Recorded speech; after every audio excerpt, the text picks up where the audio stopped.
c'est Mystique, aujourd'hui je vous retrouve pour vous présenter le manga Teacher Killer.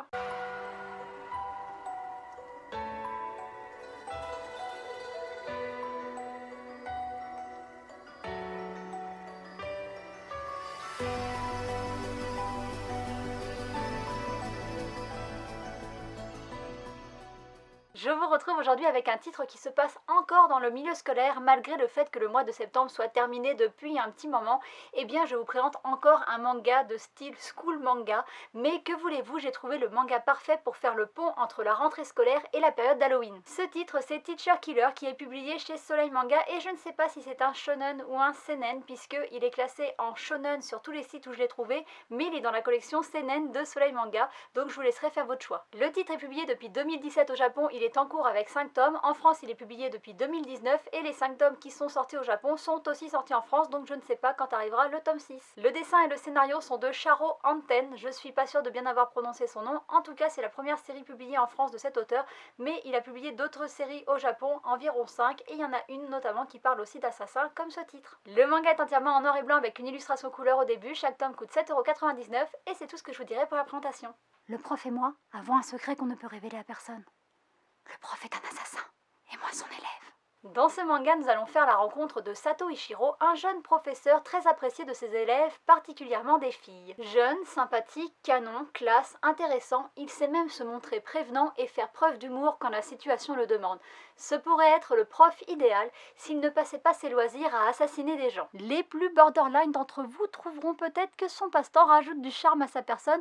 Pour ma part, ma passion pour les serial killers ne va pas si loin. Je me contente largement, mais alors largement, des petits reportages sur Netflix. Je vous ai dit qu'il dédiait entièrement son temps libre au crime, mais ce n'est pas tout à fait vrai. Il le consacre aussi à une de ses élèves, la jeune Harisu Riko. Après les heures de classe, il lui donne des cours particuliers assez spéciaux. Je vous arrête tout de suite, ce n'est pas du tout ce à quoi vous pensez. Il apprend à Riko tout ce qu'il faut savoir sur les tueurs, leur mode opératoire, mais aussi les différentes façons qu'il y a d'assassiner quelqu'un. Et en tant que serial killer, il est plutôt bien placé pour donner des leçons. Chaque jour, elle a donc le droit à des leçons qui peuvent concerner les motivations, les armes ou encore les préférences des tueurs qui sévissent dans sa région. Et en disant cette phrase, je me rends compte que ça ressemble quand même vachement aux pubs qui te proposent de rencontrer des filles chaudes dans ta région, sauf que là, c'est pas des filles, c'est des serial killers complètement tarés dans ta région. Et je peux vous dire que je ne sais pas où elle habite parce qu'il y a quand même vachement de serial killers et de tarés dans le coin, moi j'y foutrais pas les pieds. Les leçons de ce professeur très spécial ne se limitent pas à la théorie, il y a aussi une partie pratique. Nos deux acolytes se retrouvent donc à chasser de dangereux criminels pour leur ôter la vie. Une relation prof-élève somme toute charmante. Si Riko suit ses cours, ce n'est pas parce qu'elle est passionnée par les meurtres ou parce que c'est une serial killeuse,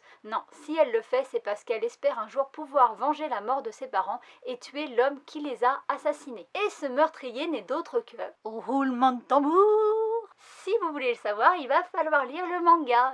Non, pas cette fois-ci, je déconne, parce qu'en fait, si vous lisez le résumé, eh bien vous allez tout de suite le savoir, donc du coup, moi aussi, je vais vous le dire.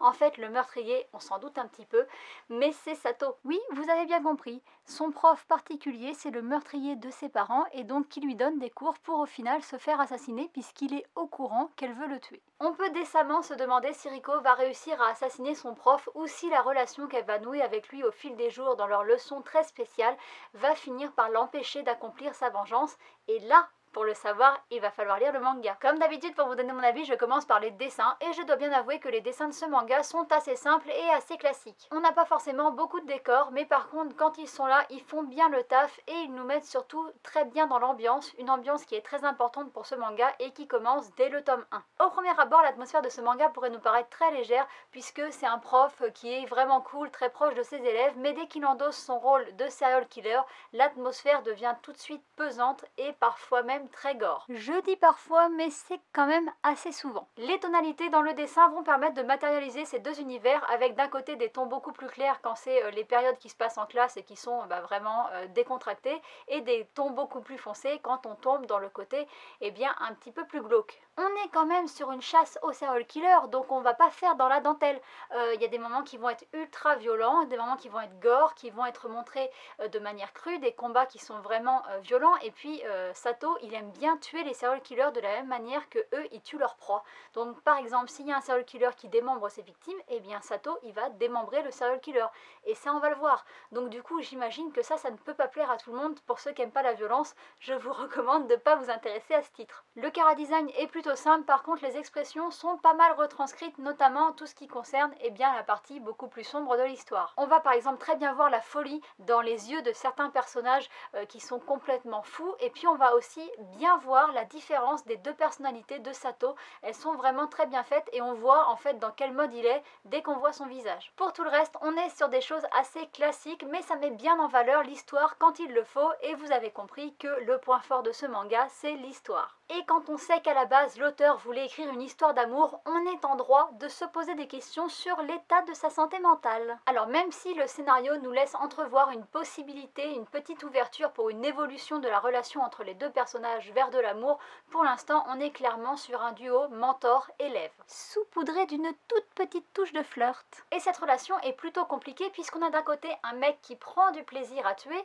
et de l'autre côté on a une jeune fille qui en fait veut juste venger la mort de ses parents. On a donc deux sentiments totalement opposés avec la notion de plaisir et la notion de devoir. Et ça va pas du tout être simple à gérer pour Riko qui va s'attacher malgré tout à ce professeur qui est juste le tueur de ses parents quoi. La construction des personnages et leur psychologie est pour le moment assez bien faite, si bien entendu on accepte l'idée de base selon laquelle l'héroïne est d'accord de faire équipe avec le meurtrier de ses parents et que celui-ci est d'accord pour se faire tuer. Notamment concernant les réflexions de Riko sur la vengeance de ses parents, puisqu'elle se dit que si elle-même venge la mort de ses parents en tuant l'assassin, elle devient elle-même un assassin et donc elle mérite elle-même de mourir, et donc elle se pose des questions sur ce cycle infini qui se répète et qui ne se finirait jamais. Je pense aussi que le côté Dexter de Sato ne vous aura pas échappé. Comme lui, c'est un serial killer qui tue des serial killers en espérant bien un petit peu compenser et faire le bien. Et exactement comme lui, il a son mode opératoire et ses petites manies, notamment avec le sang. D'ailleurs pour les fans, je sais pas si vous avez vu l'annonce, mais il va y avoir une saison 9 de Dexter. Moi je suis carrément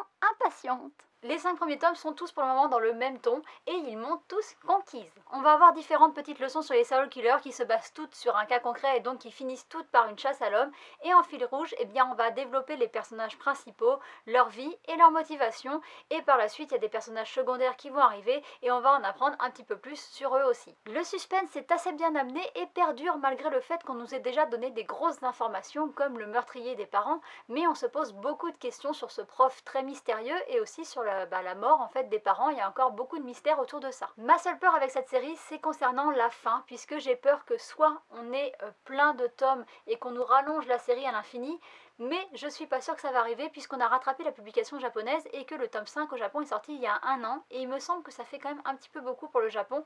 Je sais pas si vous savez, si vous avez des infos sur ça, dites-le moi en commentaire, mais en tout cas du coup j'ai peur soit qu'on n'ait jamais de fin, soit qu'on nous fasse durer la série trop longtemps et qu'on réponde jamais à nos questions. Je vais donc croiser super fort les doigts pour que ça n'arrive pas. Je pense que vous l'aurez sans doute compris, j'aime beaucoup cette série, même si les dessins sont assez simples, ils font le taf et l'histoire est vraiment bien faite, et je la recommande fortement pour cette petite période d'Halloween. J'espère que je vous aurai donné envie de la découvrir parce que ma vidéo est finie, et je vous dis à bientôt pour une prochaine. Bye bye.